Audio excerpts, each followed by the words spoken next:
পড়ে ধুধু চাষের মাঠ। মাঠের মাঝখানে একটা ঝোপঝাড় ঘেরা জঙ্গল। জঙ্গলের মধ্যিখানে ছোট্ট একটা ডোবা। সেই ডোবায় যত না জল, তার চাইতেও বেশি কাদা। ডোবার চারপাশে জায়গাটাও জল কাদায় ভরা। এই ডোবাটা ছিল ব্যাঙেদের খুব প্রিয় জায়গা। বহু ব্যাঙই বাস করত সেখানে। তাদের আবার সর্দার ছিল একটা বিশাল কোলা ব্যাঙ।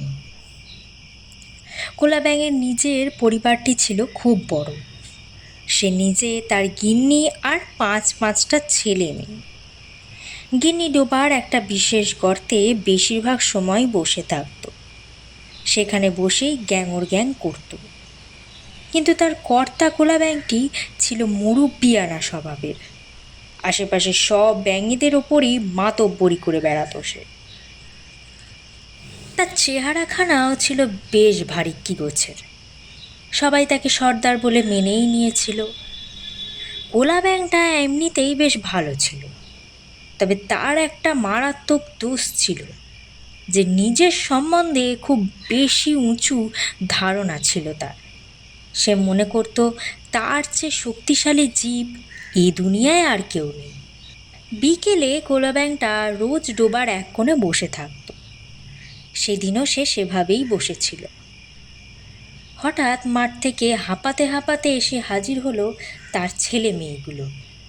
বাবাকে তারা বলল, মাঠে তারা নাকি পৃথিবীর সবচাইতে ভয়ঙ্কর একটা রাক্ষসকে দেখেছে, যার মাথায় শিং, লম্বা লেজ, পায়ে খুর।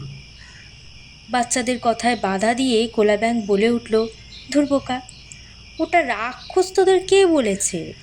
ওটা তো একটা ষাঁড়। ইচ্ছে করলে আমিও অত বড় হতে পারি, এই দেখ।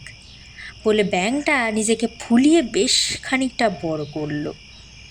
এবার বলল, দেখ ষাঁড়টা কি এত বড় ছিল? বাচ্চাগুলো একসঙ্গে বলে উঠল, না বাবা, এর চাইতেও ষাঁড়টা অনেক বড় ছিল। তাহলে এতটা? বলে ব্যাঙ নিজেকে আরও খানিকটা ফোলালো।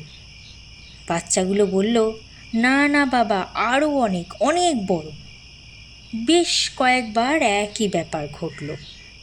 শেষ পর্যন্ত বাচ্চাগুলো বলে উঠল, বাবা, ওই রাক্ষসটা যে তোমার চাইতে কত বড় তা তুমি ধারণাই করতে পারছো না।